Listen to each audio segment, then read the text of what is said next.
Hello everybody, I want to do a quick walk around the review of 2025 Volvo VNL860. Talk about some good things about it, some bad, something you expect to be better, and something that definitely has to be fixed. So it's a brand new truck. I had it for like a month and a half, maybe a little less than a month and a half.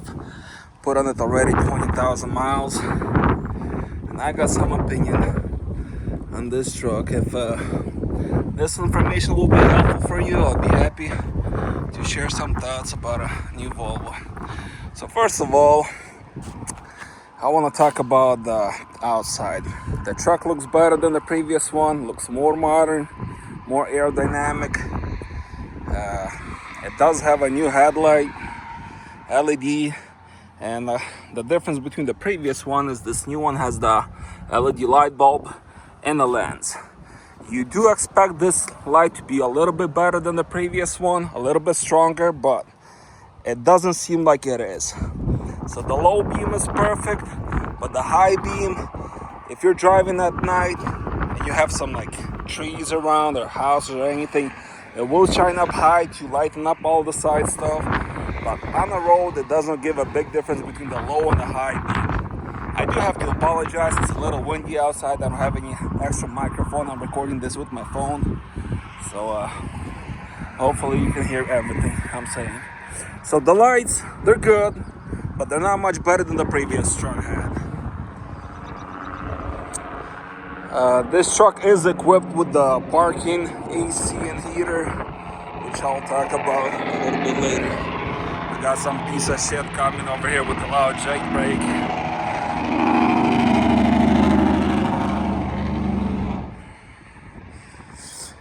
Other thing, on the outside, this is a long wheelbase. This is an 860. It's the biggest cab you can get, high roof, long cab. And the problem that it has, according to what I think, I'm not an expert on all this stuff, but I think that this part right here where they have the fuel tanks and the depth tanks, they're a lot forward. And because the 860 has a little longer base than the 660 or the smaller version, you have a lot of weight on the steer axle. Majority of the time when you're driving empty, you don't have anything pushing on the fifth wheel, you will be overweight on the steer axle. And it goes up to like 13,000 pounds. Pretty much every time you have full tanks of fuel and you're driving empty, on the steer axle you're around 12,800 pounds. Plus I do have the deer guard, which is also probably 300 pounds. So it is a little heavy. When you're loaded, it kind of presses down the weight on the drive axle. It evens out a little bit, but still you won't be under 12. If you have full tanks of fuel, you'll always be overweight, which is not a problem because this truck, it does have the parking AC and the parking heater. So I think you can be like 200 or 300 pounds overweight. There's a sticker over here on the side saying something like that. Yeah, you can be a couple hundred pounds overweight on either of the axles or over 80, but that's something that has to be fixed by Volvo. I'm sure the 660 doesn't have it because it has the drive axle closer forward, and it kind of spreads out the weight of the fuel tank more on the drive axle. So it probably doesn't have the issue that the 860 has. Probably be better if the tanks were a little bit more back, or I don't know, but that's something that you can't really figure out. The way they're fixed and the way you have the doors for the caps on the fuel tank and on the DEF, you can't really slide them anymore back on the frame. So yeah, other than that, doesn't really have any issues. Doesn't even have any problems. 20,000 miles without a single problem. Let's get inside and see what's going on the inside. What's good, what's better, and what's worse than the previous one had. Okay, getting inside. It does have a digital cluster, which I'm not a big fan of. I like the analog speedometer and tachometer. But, I mean, this is a new truck and this is what you get. You don't have a chance of ordering one with the analog speedometer. What has changed and what's worse than the previous truck? You don't have auto going down the windows. Pretty much you have to hold the button for the window to roll down and hold it to go up. Or in the older trucks, you could press it and it would go down automatically, and you had to hold it going up. Which is not a big problem, but something that the previous truck had and this one doesn't have for some reason. Other thing, this truck has the new transmission control knob, which is behind the steering wheel over here. We used to have like little buttons on the previous Volvo, or a joystick over here on the side. Got rid of that, doesn't have those no more, just has this knob over here. It is comfortable. It feels like a big, good quality switch knob, which also has your engine brake, your drive, reverse, neutral gear, and the mode selection, which is like economy plus, and a performance mode. Also the manual mode is over here. You can go up a gear, shift it down. It is a little bulky. Nothing special, nothing bad either, but because of this thing over here, this thing is really overloaded. You used to have 3 switches on the previous truck, and they were much closer to the steering wheel, and I think they were a little bit easier and more comfortable to use. I thought I would get used to this stuff, but driving 20,000 miles on this truck already, a little over 20,000, it seems like the previous one had it better figured out. Because on this knob right here, you have everything pretty much. The wipers, the turn signals, what else comes on here? Pretty much everything that used to be shared with this side, it's all on this one knob right now. And other thing is, the previous truck, they had them smaller and a little bit closer to the steering wheel, which was easier to use. This one is big, bulky, and it's more far away from the steering wheel, which I mean, it's usable. It's not a problem to use it at all, but it's not as comfortable as the previous truck. And the biggest thing that it's missing out is every time you turn it does have the one click, and it'll flash like 5 times if you don't turn it on all the way, and then goes up for 3 times. I don't know how many times it flashes, which is enough to switch a lane. Nice and comfortable. But in the older trucks, you turn on the turn signal, you make a turn, the steering wheel goes back and it automatically goes off, just like it does on any of your car. This truck, I don't know why they got rid of it. Probably because there's too much stuff going on over here. You don't have that option no more. Every time you turn on the turn signal, you make a turn, it goes back. You're straight on the road back again, and you have to turn that off pretty much manually. It doesn't switch off automatically just like it did on the previous truck. Kind of reminds me of a Packard truck. That's what Packards, I used to kind of make fun of Packards that they can figure that out, and I guess a new Volvo has it the same way now. But it is what it is. You got a climate control zone over here, a couple differential locks. You can lock separately a front axle, or you can mix match it. You got air brakes with electronic switch knobs. Absolutely no problem with these. I mean, European trucks have been running these for over probably 10 years. I don't know what are people complaining about these. Easy to use, no problem at all. Doesn't give me any issues. You got some lane assist and some stuff I don't use at all over here on the bottom. You got a radio, climate control. The parking AC works perfectly. I mean, this truck is nice and quiet. You turn it on, you don't have no APU idling, you don't have no engine idling. It's nice, quiet, and it's cold inside the truck. I mean, it hasn't been hot yet. Like today, it's 70 outside. The hottest it got was probably around 80 degrees. It's still May outside. It's not summer yet, but I had to do a 34 once in the truck, 34-hour break on the truck stop, and I had the AC running the whole day, and the battery didn't even drain down halfway. I guess when it gets hotter, we'll see how it performs, but as of right now, I'm really surprised the way the parking heater works. It's a great thing. They got it figured out. You don't have nothing idling, you don't have no noise, no vibrations, no nothing. Cab is really well insulated. The windows are a little bit smaller than on the previous truck, which is kind of more comfortable. It gives you a little kind of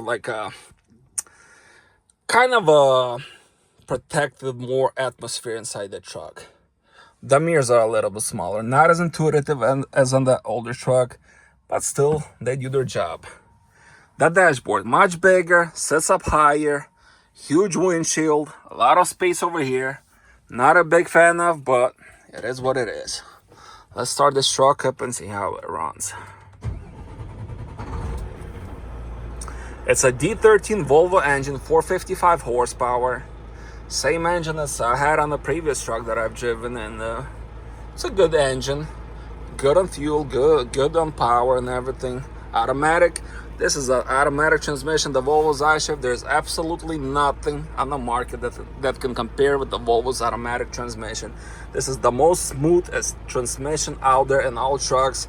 It shifts really quickly, smooth, and it's like butter. There's absolutely no complaints about the transmission. It's good on fuel, this truck. You can easily make 8 miles per gallon. Right now I just had a reset, so it's showing like low miles per gallon, but this truck can get, if you don't have no mountains, which I drive west often. We're based out of South Dakota and we have some mountains. If you go through mountains, it probably drop down to 7 miles per gallon, but still, compared to other trucks that I've driven in my life, this truck is really, really good on fuel. Well, let's take the shoes off, get inside. Got some things to show inside also. The seats, really comfortable. These are cloth. This is not the top of the line trim. This is probably like the second one from the bottom. But still, the seats are really comfortable. No complaints at all. This is really nice. These things that go down, then you got some privacy, like a sunshade on the side that can drop down. I'll leave the truck running. This truck is super quiet. You have no noise, no vibration, nothing rattling. All these cabins, they're built so good quality that I'm really even surprised. Like, everything is so steady, so stiff. Like, you can feel that this truck is quality built. I mean, I've had trucks, Packer trucks. I've driven a Peterbilt. If you guys gonna say that I'm a big fan of Volvo, I am a big fan of Volvo because there's not much anything better than a Volvo these days. Maybe someday in 20-30 years when Volvo stops making trucks, if they do, maybe we'll have to drive something else. But I have experience driving other Packer trucks, and I'll tell you one thing. I remember a Peterbilt 386 that I used to drive, and I had like cabinets going on top of the sleeper, and every time you would have to lay down and the truck would idle, they made such a big vibration, such a big rattling noise, that I was afraid to idle the truck, because I knew that someday all those bolts are gonna come loose and it's gonna drop on your head, one of these cabins. With this truck, you don't have that problem. Really, really, really steady stuff. Good quality build. You do have a little vibration on the bed over here when you're driving, like on a, probably if you're driving through Indiana road, state of Indiana, you do have kind of like a little vibration over here on the bed, which is held up by the straps, like by the belts over here, but not a big issue at all. You do have a parking climate control zone over here. Also, your stereo works perfectly. You can control the climate inside the cab, and this is not your just regular AC. This is a climate control. You set it to 72 and it's 72 all around. So yes, this is what I'm driving, and these are my thoughts about the new Volvo. It is a great truck, same windows as we had on the previous ones. Good quality build, good size fridge over here. You have all kinds of little tables and stuff like that. I'm not gonna show you, I'm sure you've seen a whole bunch of videos how you can flip a bed up and make a table and 2 seats on the side. But I just want to give you my opinion as a driver. I'm a company driver, this is not my truck, but I've been driving Volvos for the last couple of years, and I'll tell you one thing, there's nothing really you can compare this truck to. I mean, if you're thinking about buying one or start driving one, if you have opportunity, all I can say is definitely don't even think twice. Go ahead and get one.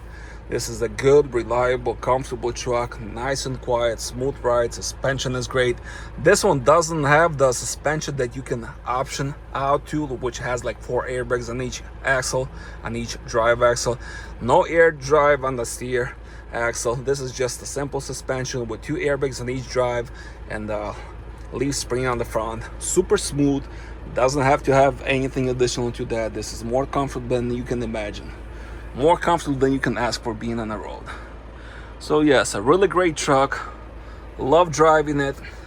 Huge windshield, perfect view outside. Like everywhere you see, you have a perfect view on the all mirrors, like all these side mirrors, all these blind spot mirrors that you have on the hood. Perfect view on the front. I mean, every day I wake up, I say thank you God that I'm driving a Volvo. I love this truck.